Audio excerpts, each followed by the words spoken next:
بسم اللہ الرحمن الرحیم۔ صدقۃ الفطر کے دو فائدے عرض کیے گئے تھے۔ ایک فائدہ تو یہ ہے کہ روزے کے دوران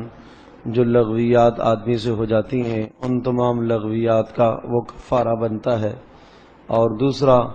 غرباء اور مساکین کی اعانت کا سبب اور ذریعہ بنتا ہے۔ اب صدقۃ الفطر کس پر واجب ہوتا ہے تو ذہن نشین فرما لیجئے، جس آدمی پر زکوٰۃ واجب ہے اس پر صدقۃ الفطر بھی واجب ہے۔ اس کے علاوہ وہ شخص جس کے پاس کچھ بھی مال نہیں ہے، سونا چاندی نقدی مال تجارت جو زکوٰۃ کے نصاب ہیں وہ کچھ بھی نہیں ہے، لیکن اس کے گھر میں ضرورت سے زائد اتنا سامان موجود ہے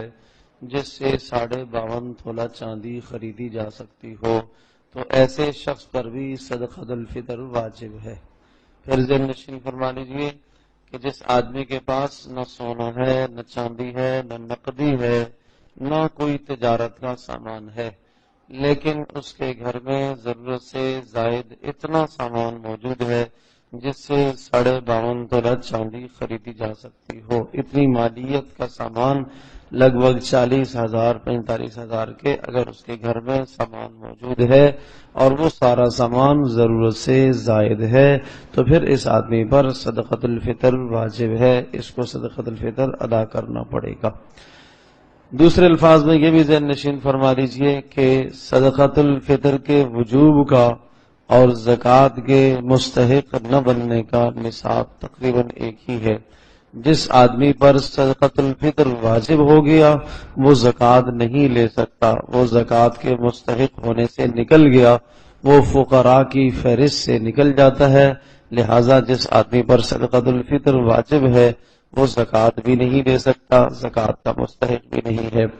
زکوٰۃ اور صدقۃ الفطر میں ایک فرق یہ بھی ہے کہ زکوٰۃ کے مال کے لیے سال کا گزرنا شرط ہے، سال پورا نہیں ہوگا تو زکوٰۃ نہیں لازم اور واجب ہوتی، جبکہ صدقۃ الفطر کے لیے سال کا گزرنا کوئی ضروری نہیں ہے۔ اتنا مال اگر آپ کے پاس جمع ہو جائے کہ جس سے آپ 52.5 تولہ چاندی خرید سکتے ہوں، اور یہ مال آپ کے پاس آج ہی اگر جمع ہو گیا، 2 دن پہلے آ گیا، عید سے 1 دن پہلے آ گیا، تو تب بھی آپ پر صدقۃ الفطر واجب ہے، اس کے لیے سال کا گزرنا کوئی شرط نہیں ہے۔ اسی طرح سے یہ بات بھی ذہن نشین فرما لیں کہ صدقۃ الفطر کس کی جانب سے ادا کرے گا تو آدمی اپنی جانب سے ادا کرے گا، اپنے نابالغ بچوں کی جانب سے ادا کرنا اس کے ذمہ لازم ہے، اپنی جانب سے اور اپنے نابالغ بچوں کی جانب سے۔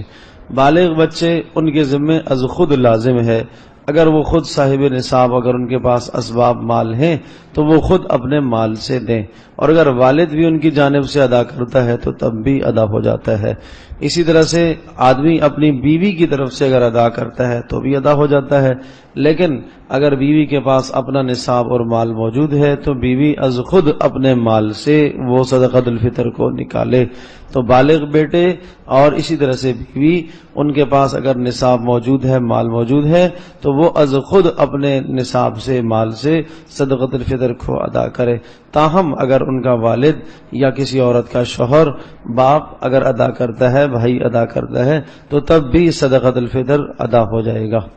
تیسری بات یہ ذہن نشین فرما لیجئے کہ صدقۃ الفطر کا مصرف کیا ہے، کس کو دینا ہے۔ صدقۃ الفطر کا مصرف وہی ہے جو زکوٰۃ کا مصرف ہے، فقیر، اور اس کو مالک بنا کر اس کو دینا، جس طرح سے زکوٰۃ میں ہوتا ہے اسی طرح سے صدقۃ الفطر میں بھی ضروری ہے کہ جس کو آپ دیں اس کو مالک بنا کر دیں۔